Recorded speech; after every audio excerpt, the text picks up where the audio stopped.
বীরভূম জেলায় সিউড়ির মিনি স্টিলে আগ্নেয়াস্ত্র হাতে গ্রামে প্রবেশ করলো দুই যুবক। হাতে নাতে পাকড়াও করলো গ্রামবাসীরা। পুলিশকে ঘিরে ব্যাপক বিক্ষোভ, লাঠি হাতে নিয়ে তারা পুলিশের গণপিটুনিতে হাসপাতালে ভর্তি দুষ্কৃতীরা।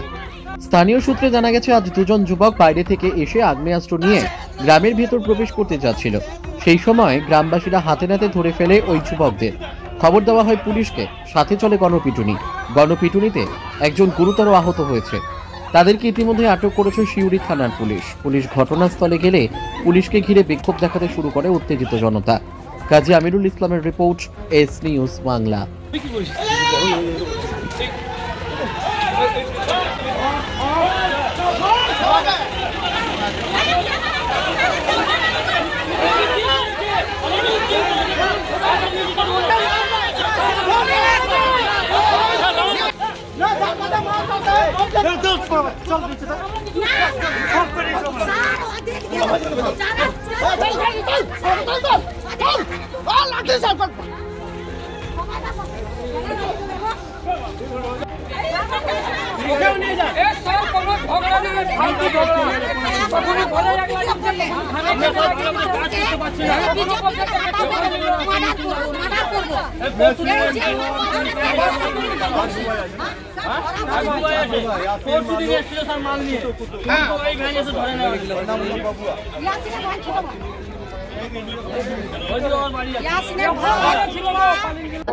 হয়েছিল বলতে এটা আমাদের নিয়ে কোনো ঝামেলা, এটা দীর্ঘদিন ধরে একটা ল্যান্ডে নিয়ে ঝামেলা চলছে। মুখ্যমন্ত্রী বারবার বলছে যে যারা জমি দখল করবে তাদের নিয়ে কড়া অ্যাকশন লেগ, কিন্তু এরা বারে বারে কিছু না কিছু একটা করছে। আমাদের একটা ফ্যামিলি গোটা গ্রামকে অশান্তি করে রেখেছে। আমাকে জোড়হাত করে নিবেদন যে আমাদের গ্রামবাসীকে বাঁচতে দেন এবং আমাদেরকে বাঁচতে দেন।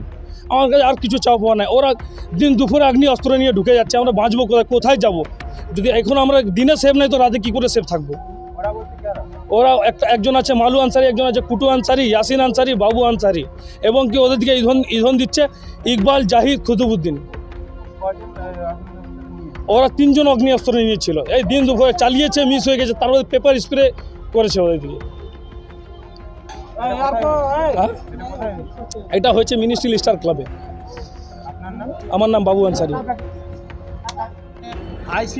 আইসির কলার ধরে মারধর করা হয়েছে, এটা নিয়ে কি বলবেন? দেখুন, এটা আমরা খোঁজ নিয়ে দেখেছি। এটা একটা পারিবারিক ঝামেলা। বিগত দিনে জমি সংক্রান্ত কোনো বিষয় নিয়ে পারিবারিক ঝামেলা, এর সঙ্গে রাজনৈতিক কোনো রং নেই।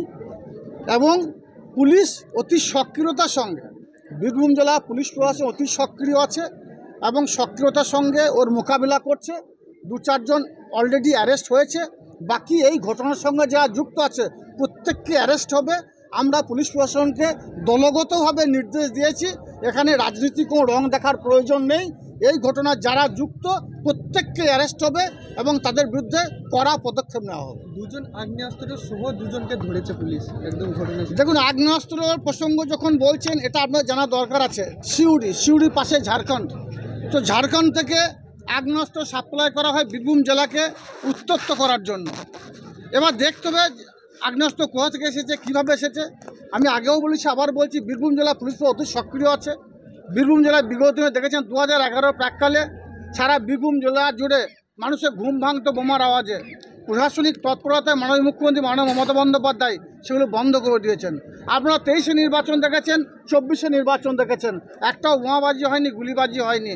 সেই বাংলাকে, বীরভূমকে আবার বদনাম করার জন্য এর প্রয়াস করা হচ্ছে কি না সেটা দেখছে আমাদের বীরভূম জেলা পুলিশ প্রশাসন। আমরাও সব দিক দিয়ে সজাগ দৃষ্টিতে নজর রাখছি। ঠিক। বিজেপি বলছে যে তৃণমূলের গোষ্ঠীদ্বন্দ্ব। বীরভূম জেলাতে তৃণমূল ছাড়া তো অন্য কিছু নেই। একটাই দল যে তৃণমূল, একটাই নেত্রী মমতা বন্দ্যোপাধ্যায়, একটাই নেতা অভিষেক বন্দ্যোপাধ্যায়। বিজেপি কোনো অস্তিত্ব নয় বীরভূম জেলাতে। স্বভাবতই তার বলতে বাধ্য গোষ্ঠীদ্বন্দ্ব। আর তৃণমূল একটা বড় পরিবার।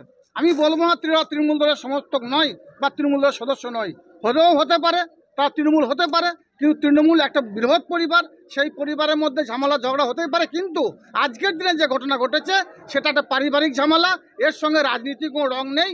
আমরা দলগতভাবে নির্দেশ দিয়েছি পুলিশ প্রশাসনকে কড়াভাবে মোকাবেলা করার জন্য। জমি বিবাদের জেরে ঘটনাটা ঘটেছে।